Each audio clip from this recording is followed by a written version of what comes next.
ನೋಡಿ, ನೀವೀಗ ಬಿಜೆಪಿ ಪ್ರಣಾಳಿಕೆ ನೋಡಿದ್ರೆ, ಕಾಂಗ್ರೆಸ್ ಪ್ರಣಾಳಿಕೆ ನೋಡಿದ್ರೆ, ಸಮೀಲ್ ಅವರೇ ನಿಮ್ಮಿಂದ ಸ್ಟಾರ್ಟ್ ಮಾಡ್ತೀನಿ. 60 ಸೆಕೆಂಡ್ ಸಮೀಲ್ ಅವರು, 60 second BJP, 60 second Congress party. ಈಗ ನೋಡಿ, ನಾನು ಬಿಜೆಪಿ ಪ್ರಣಾಳಿಕೆ ಓದಿದಾಗ ಒಂದು ರೋಡ್ ಮ್ಯಾಪ್ ಅಂತ ಒಂದಿತ್ತು. ಅಂದರೆ ಇವಾಗ ನೋಡಿ, ಯೂನಿಫಾರ್ಮ್ ಸಿವಿಲ್ ಕೋಡ್ ಅಂತ ಅವರು ಮಾತಾಡ್ತಾ ಇದ್ದಾರೆ. ಈಗ ಮೆನ್ಷನ್ ಇದೆ, ರಾಮ ಮಂದಿರ ಇತ್ತು, ಆಯಿತು. ಒನ್ ನೇಷನ್ ಒನ್ ಎಲೆಕ್ಷನ್ ಮಾತಾಡ್ತಾ ಇದ್ದಾರೆ. ಎಲೆಕ್ಷನ್ ಇದು ಎಕ್ಸಸೈಸ್ ಸ್ಟಾರ್ಟ್ ಆಗಿಬಿಟ್ಟಿದೆ. ರೋಡ್ ಮ್ಯಾಪು ಸ್ಟಾರ್ಟ್ ಆದಾಗ, ಮೋದಿ ಅವ್ರು ಬಂದಾಗ 11ನೇ ಪೊಸಿಷನಲ್ಲಿದ್ದೀರಿ. Economy size 5ರಲ್ಲಿದ್ದೀರಿ. ಇವಾಗ 2 ಅಥವಾ 3 ಕರ್ಕೊಂಡು ಹೋಗ್ತಾರೆ ಅಂತ ಹೇಳಿದ್ದಾರೆ.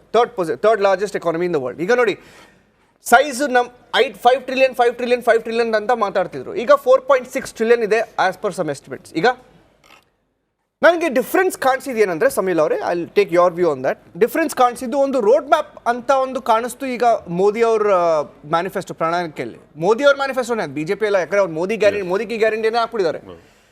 ಅವ್ರು ಹೇಳೋದು, we will be UNSC permanent member. ಅಂದರೆ ಯುನೈಟೆಡ್ ನೇಷನ್ ಸೆಕ್ಯೂರಿಟಿ ಕೌನ್ಸಿಲಲ್ಲಿ ನಾವು ಕಂಟಿನ್ಯೂ ಮಾಡ್ತೀವಿ. ಈ ಸಲ ಕಪ್ ನಮ್ಮದೇ ಅಂತ, ಈ ಸಲ ನಾವು ಹೋಗ್ತೀವಿ ಅಂತ.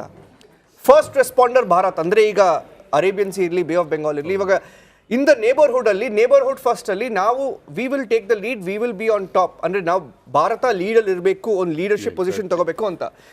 ಆ ಒಂದು ಡೈರೆಕ್ಷನ್ ಕಾಣಿಸ್ತಾ ನಿಮಗೆ, ನೀವು ಕಂಪೇರ್ ಮಾಡಿದ್ರೆ ಬಿಜೆಪಿ ಕಾಂಗ್ರೆಸ್ ಮ್ಯಾನಿಫೆಸ್ಟೋ ಅಲ್ಲಿ? ಸರ್, ಈ ಪ್ರಣಾಳಿಕೆ ಮೋದಿ ಅವರ ವರ್ಚಸ್ಸಿಗೆ ಪೂರಕವಾಗಿ ರೆಡಿಯಾಗಿರುವಂತಹ ಪ್ರಣಾಳಿಕೆ.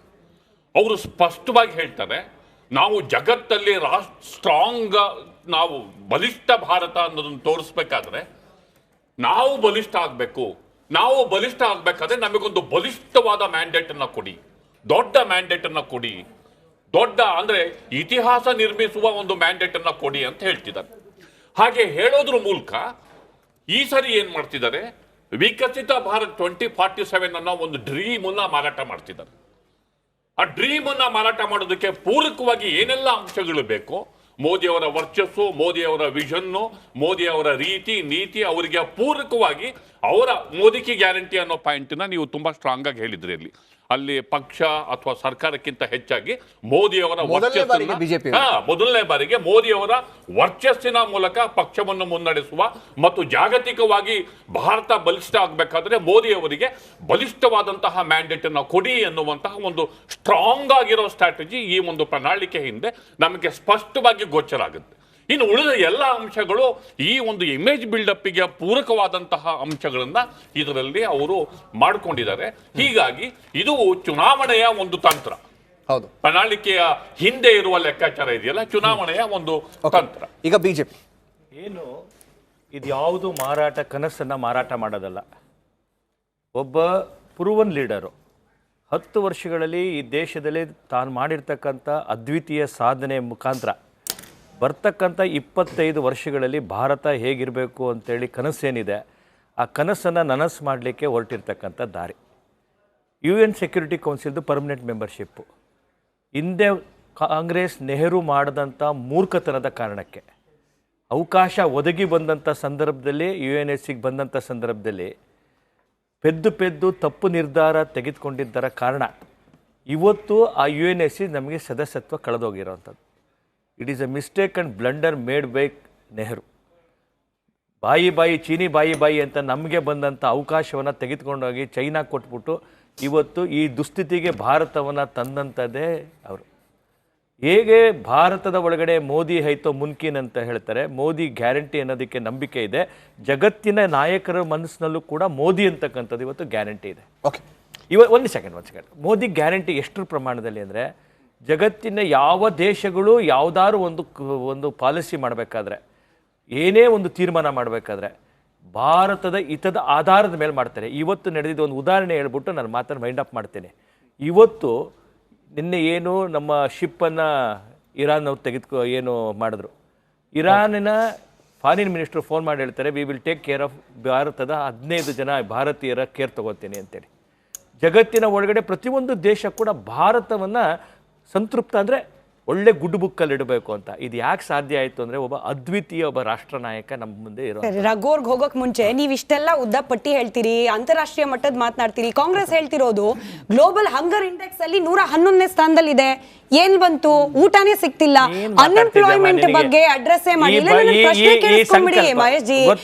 ಅನ್ಎಂಪ್ಲಾಯ್ಮೆಂಟ್ ಅದಕ್ಕೆ ಬಗೆಹರಿಸಲೇ ಇಲ್ಲ. ಈಗಲೂ ನಿರುದ್ಯೋಗ ಇದೆ. ಕೇಳಮ್ಮ, ಸಂಕಲ್ಪ ಪತ್ರದಲ್ಲಿ ಇನ್ ಮುಂದಿನ 5 ವರ್ಷ 80 ಕೋಟಿ ಜನರಿಗೆ ಆಹಾರವನ್ನು ಕೊಡ್ತೀವಿ ಅಂತ.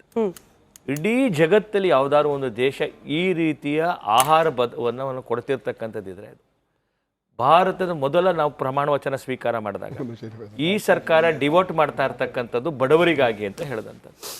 ಬಡವರ it is the responsibility of the state. ಒಬ್ಬನೇ ಒಬ್ಬ ಹಸಿವಿನಿಂದ ಆಗಬಾರದು. ಓಕೆ, ಇಷ್ಟು ದೊಡ್ಡ ಪ್ರಮಾಣದಲ್ಲಿ ಕೇಳಿದೆ. ಅದು ಹೇಗೆ ಹಂಗರಲ್ಲಿ 112ಕ್ಕೆ ಬರುತ್ತೆ? ಸರ್ ಅದು ಆಕ್ಚುಲಿ ಅದು ಸ್ವಲ್ಪ ಡಿಸ್ಪ್ಯೂಟಬಲ್. ನಿಮ್ಗೊಂದು ವಿಷಯ ಹೇಳ್ತೀನಿ, ಹಂಗರಲ್ಲ ವರ್ಲ್ಡ್ ಹೆಲ್ತ್ ಆರ್ಗನೈಸೇಷನ್ ಅಲ್ಲಿ ಅನೇಕ ಪ್ಯಾರಾಮೆಟ್ರಿಕ್ಸ್ ಇರ್ತವೆ. ಆ ಅನೇಕ ಪ್ಯಾರಾಮೀಟರ್ ಒಳಗಡೆ ಅದ್ರಲ್ಲಿ ಒಂದು ಕಾಂಪೋನೆಂಟ್ ಪ್ಯಾರಾಮೀಟರ್ ಏನಪ್ಪಾ ಅಂತಂದ್ರೆ ORSD ಏನೋ ಕೊಡ್ತಿರಲ್ಲ, ಅದು ಮಕ್ಕಳದ್ರ ಮೇಲೆ ನ್ಯೂಟ್ರಿಷನ್ಸ್ ಪರಿಣಾಮ ಬೀಳತ್ತಾ ಅಂತೇಳಿ ಒಂದು ಆ ಒಂದು ಇದ್ರ ಮೇಲೆ ತೃತೀಯ ಜಗತ್ತಿನ ದೇಶಗಳಲ್ಲಿ ಏಷ್ಯಾಗಳಲ್ಲಿ ಅದರದ್ದು ಪರಿಣಾಮ ಬೀಳ್ತಾ ಇಲ್ಲ ಅಂತೇಳಿ ಅದು 10ನೇ ಸ್ಥಾನ ಅಂದ್ರೆ 112. ಅದಕ್ಕೂ ಈ ತರದ್ದು ಸಂಬಂಧನೇ ಇಲ್ಲ. ನಾವು ಪ್ರಶ್ನೆ ಮಾಡ್ಬೇಕಾದ್ರೆ ವೆರಾಸಿಟಿ ಚರ್ಚೆ ಮಾಡ್ಬೇಕಲ್ಲ. ನೋಡಿ, ಮೊದಲನೇದಾಗಿ ನಾವು ಬಿಜೆಪಿ ರೀತಿ ಮಾರ್ಕೆಟಿಂಗ್ ಕಂಪ್ನಿ ಅಲ್ಲ. 2019 ಮತ್ತೆ ಹಿಂದಿನ ಸಾರಿ 15 ಜನರಿಗೆ 15 ಲಕ್ಷ ಕೊಡ್ತೀವಿ ಅಂತೇಳಿ ಮಾರ್ಕೆಟ್ ಮಾಡಿ ವೋಟ್ ಅನ್ನ ತೆಗೆದುಕೊಂಡು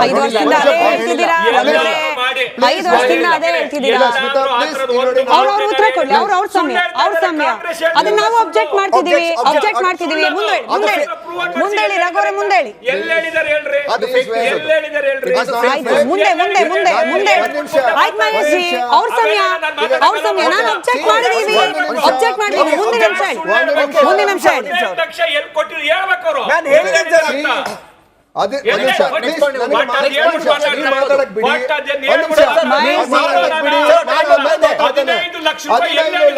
ಜನಕ್ಕೂ ಗೊತ್ತಿದೆ.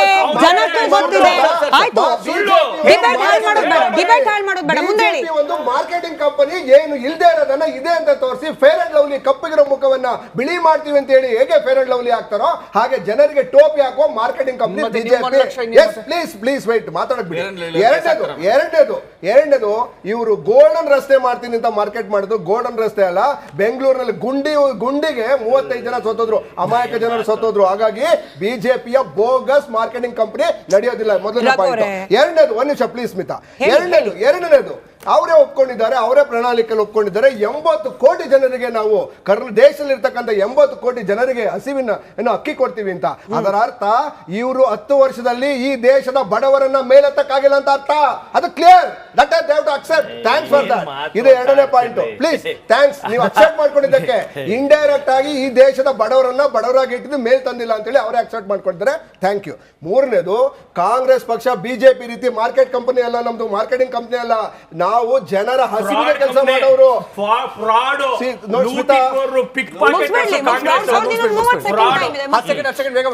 ನಾವು ಕಾಂಗ್ರೆಸ್ ಪಕ್ಷ ಜನರ ಹಸಿವಿಗೆ ಕೆಲಸ ಮಾಡೋರು, ಜನರ ನಿರುದ್ಯೋಗಕ್ಕೆ, ಜನರ ಅಭಿವೃದ್ಧಿಗೆ ಕೆಲಸ ಮಾಡುವಂತ ಒಂದು ಗ್ಯಾರಂಟಿಗಳನ್ನ ಕೊಟ್ಟಿದ್ದೇವೆ.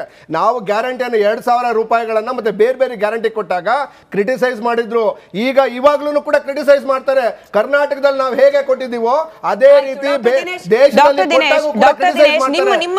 ಮೈತ್ರಿಕೂಟ